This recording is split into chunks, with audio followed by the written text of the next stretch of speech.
Sensacional, Manuel. Como você vai ter que sair mais cedo, eu vou abrir para quem quiser fazer perguntas para o Manuel, que eu sei que esse tema é muito instigante, e aí, se você puder pegar uma ou duas perguntas, seria ótimo. Vamos lá.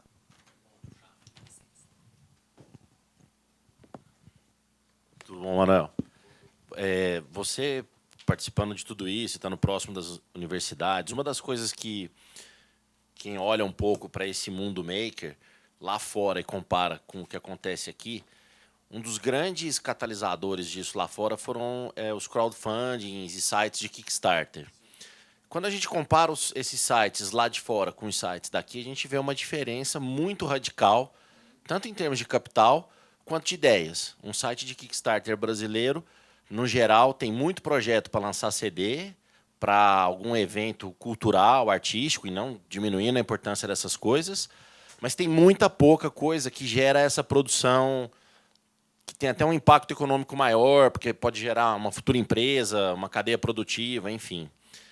As universidades aqui não poderiam começar a estimular isso, visto que elas têm o contato com os estudantes, ela tem essa frente e ela consegue intermediar isso na sociedade, buscando talvez os agentes financeiros, enfim. Por que tem esse gap entre as universidades e esses canais de catalisação?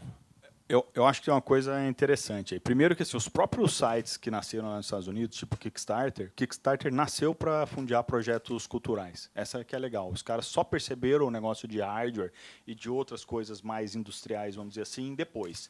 Então foi meio que um efeito colateral. Não foi planejado que essa coisa ia acontecer.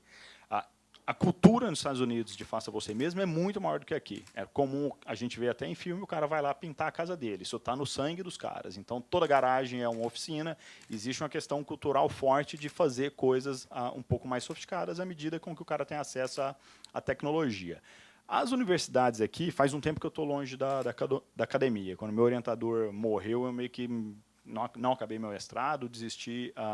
Mas eu acho que tem uma coisa muito maluca que é assim, primeiro, você tem todo um aparato legal que impede qualquer coisa de acontecer. Hoje, um professor aqui nos Estados Unidos, aqui no Brasil, para fazer pesquisa de maneira legal, em parceria com a indústria, é um negócio assim, inacreditável de complexo. Eu vi isso acontecer muito quando eu estava fazendo pesquisa lá. Outra coisa é que você tem um enrijecimento dos currículos, de como é que são, como é que o cara pode dar aula. No portal que eu criei, que é o Fazedores, tem um professor da FATEC que ele está tentando levar Maker para os alunos. Ele tem que fazer tudo por conta própria. Ele paga do bolso, ele compra os equipamentos do bolso, ele pede para os alunos comprarem, e ele não consegue fazer nada de maneira formal dentro da universidade. Existe um enrijecimento bastante grande. Eu acho que é uma questão de tempo, porque o que a gente está vendo também, que é uma maneira muito legal de aprender. Eu vejo, por exemplo, o que eu tenho aprendido agora, mexendo com hardware nos últimos anos, é muito mais interessante, mais rico do que o que eu aprendi quando eu estava lá na Unicamp. Porque eu coloco mais a mão, eu posso queimar os negócios, eu posso fazer o que eu quiser.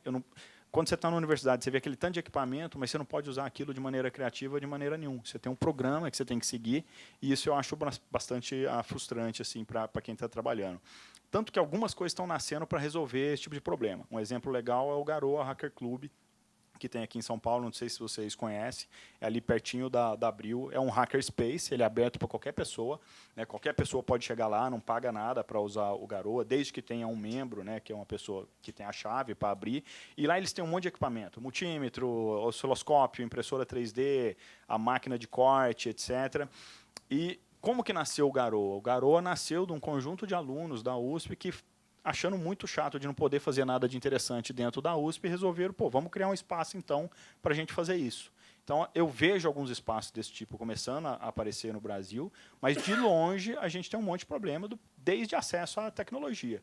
Eu tentei importar uma impressora 3D recentemente para cá, não dei conta. Tentei importar uma máquina para minerar Bitcoin, foi barrado por conta de questões de criptografia muito sofisticada para trazer esse tipo de coisa. Então, você começa a ter um monte de restrição. Eu acho que só um pouco não, talvez bastante tempo para ajudar a resolver esse problema. Essa é uma das ideias minhas com o Fazedor, disseminar um pouco o que pode ser feito e ver se mais gente gosta dessa história, entendeu?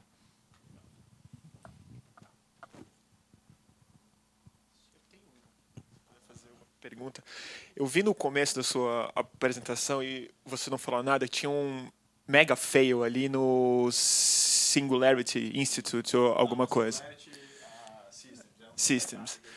Tá, não, mas eu queria falar sobre a singularidade, que me parece que é a verdadeira fronteira tecnológica para os robôs passarem do passo de meramente tipo emular seres humanos e criar. Eu queria que você falasse um pouco sobre Skynet e tal. Mas aí tem muita paranoia em torno disso, mas tem muita polêmica em torno se é possível ou não fazer isso. Como você vê isso e como isso está sendo discutido? Singularidade, para quem não está aware, é o que eles chamam de um momento a partir da onde computadores vão conseguir ter a consciência, né? Tem várias definições. É o momento que você não consegue prever mais nada de tecnologia porque o crescimento é tão rápido, coisas do tipo. Eu acho que tem uma coisa que é assim, a primeira coisa que eu tenho visto, e isso está mudando muito a minha maneira de pensar, é que eu não vejo barreira para nada mais, eu acho impossível. A hora que você coloca crescimento exponencial, as coisas mudam muda de escala. Né? Então, uma coisa é você pensar assim, pô, desde os anos 70 para cá, a gente saiu de X de capacidade computacional para 1 bilhão de vezes a capacidade computacional. Agora, imagina 1 bilhão em cima desse 1 bilhão daqui 30 anos, é o que a gente vai ver nos próximos 30 anos. Então, e essa coisa tem dois efeitos, o crescimento de capacidade computacional de computadores, para chegar lá na sua resposta. Primeiro que você precisa de mais capacity mesmo, porque a gente está falando de coisa extremamente complexa. Só que tem outra coisa que é quase todas as áreas do conhecimento hoje, de certa maneira, elas evoluem junto com a evolução da computação. Você começa a medir de maneira melhor, você começa a entender o mundo de maneira melhor, e aí tem uma coisa legal acontecendo na inteligência artificial nesse momento, que é meio um renascimento da inteligência artificial, que é o seguinte, em algum momento a gente tentou replicar o cérebro humano, né, o comportamento do cérebro, lá com as redes de perceptron, etc., simulando desde um pequeno neurônio, montando uma rede maior. E depois a gente desistiu disso, por quê? Porque os melhores modelos que a gente conseguia criar com a computação disponível que a gente tinha na época eram muito ruins perto de qualquer coisa que o ser humano tinha condição de fazer. Só que isso foi 30 anos atrás. 30 anos para cá, a gente tem 1 milhão de vezes mais capacidade computacional. Então, a gente poderia montar um modelo 1 milhão de vezes melhor. Mas não foi só isso que aconteceu. Você também evoluiu todo o equipamento médico, equipamento para entender o cérebro. Então, a gente passou a ciência. Então, a gente passou a entender o cérebro de maneira muito melhor. E aí os caras, recentemente agora, falaram, poxa, mas espera aí, eu consigo entender melhor como é que o cérebro é, e eu tenho muito mais capacidade computacional para construir coisas. Vamos tentar fazer essa coisa de novo. E aí tem uma das áreas que eles estão chamando, que é a história do Deep Learning. Né? Eles descobriram que o cérebro, basicamente, é um monte de pequenas máquinas de detecção de padrão, cada uma detectando um pequeno padrão. Você não lê uma palavra de uma vez, você identifica pequenos pedaços de cada letra, para depois identificar aquela letra, para depois identificar a palavra, depois montar uma frase. E eles começaram a montar computadores que fazem isso. E aí tem uma história interessante. Tem um exemplo legal do próprio Google. O Google pegou uma rede de Deep Learning e jogou em cima da base, de um pedaço da base de vídeos do YouTube, sem nenhum tipo de metadado. Ele estava simplesmente olhando os vídeos. E a ideia era que a rede voltasse para o pessoal que montou a rede, falando que tipo de coisa ela achou muito comum e bastante popular dentro daquilo lá, mas trazendo a representação que ele criou daquele conceito. Não é um conceito que alguém ensinou para o computador. E não rapidamente, mas com algum tempo de processamento, o computador trouxe uma representação do que ele entendia que era um gato. E ele descobriu que, de fato, existe muito gato no YouTube. Então, esse é o tipo de coisa que ele desenhou, inclusive ele criou um desenho do que era o conceito canônico de um gato lá para ele. E tinha que ser o gato, né? Porque, obviamente, eu imagino que deve ter encontrado outras coisas também. Mas, então, a gente começa a ver assim, tá bom, talvez com tempo suficiente, a gente vai ter alguma história desse tipo acontecendo. Claro que aí você entra numa conversa mais maluca. Será que isso que a gente tem aqui é só o que a gente consegue medir e ver? Aí não dá, ainda não temos condição de saber. Mas eu acho que a gente vai ver máquinas cada vez mais sofisticadas, assim, imitando o comportamento humano ou inspiradas no comportamento humano. Assim.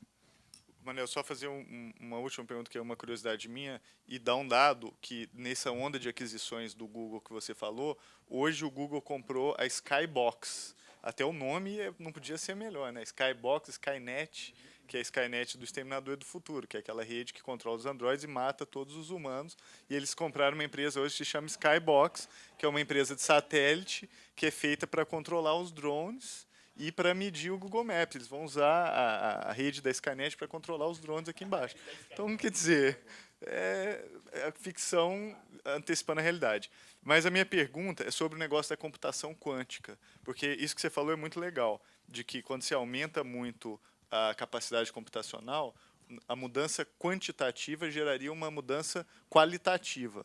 A minha pergunta é, tem um outro modelo computacional aparecendo aí, que é a da computação quântica, que é uma doideira, porque, pelo que eu entendi, é um computador que processa tudo ao mesmo tempo agora. Cabe a gente só tentar entender que tipo de informação que é que ele está gerando. Então, é criar um novo modelo computacional. Você tem alguma visão, alguma ideia sobre isso? Eu conheço muito pouco do assunto, assim, mas uma das coisas que falam é assim, tá bom, se algum momento a gente chegar num limite para a maneira com que a gente está evoluindo a computação até agora, pode ser que a maneira de escapar desse limite e continuar tendo crescimento desse tipo é através de computação quântica. Só que você tem um monte de questões de computação quântica. Mesmo que o processamento seja quântico, como é que eu tiro os dados de lá em velocidade? Então, você começa a cair em outros gargalos. Mas falando de Google, né, e dos robôs, e de toda essa história do Google, acho que tem uma questão legal, e aí você que é o cara que, para mim, mais conhece desse assunto, é a questão ética e legal que começa a aparecer.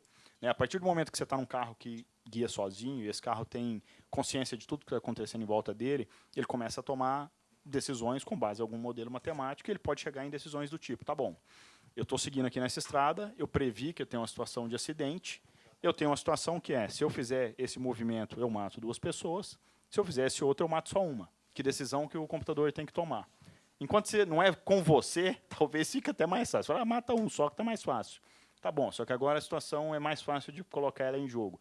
Ou mata o motorista, ou mata os 2 caras que estão na rua. Como é que a gente vai resolver esse tipo de problema? Então, eu acho que toda essa questão tecnológica vai trazer uma discussão ampla de questões éticas do ponto de vista de tecnologia também. E como é que a gente se protege da Google também, né? Quem faz? Esse ponto é radical, mas ele vai até a questão da sua geladeira. Porque quando a sua geladeira se conectar na internet e você tiver que baixar aplicativos para a sua geladeira, e a sua geladeira, o aplicativo der um pau e o seu ovo estragar e alguém morrer de salmonela, quem que você processa? O cara que fez o aplicativo, a Brastemp, você entendeu? Então, não é. Eu acho que só para empregada, mas essa é outra. Não, tem uma história legal que é assim, criando os cenários da Skynet. O cara fala assim, tá bom, peraí, se eu tenho uma geladeira que o objetivo dela é fazer com que nunca falte comida, uma maneira de nunca faltar comida é não ter gente para comer a comida. O problema está resolvido do mesmo jeito. Então, você começa a ter, de novo, questões um pouco mais sérias para a gente ver como que essa coisa fica.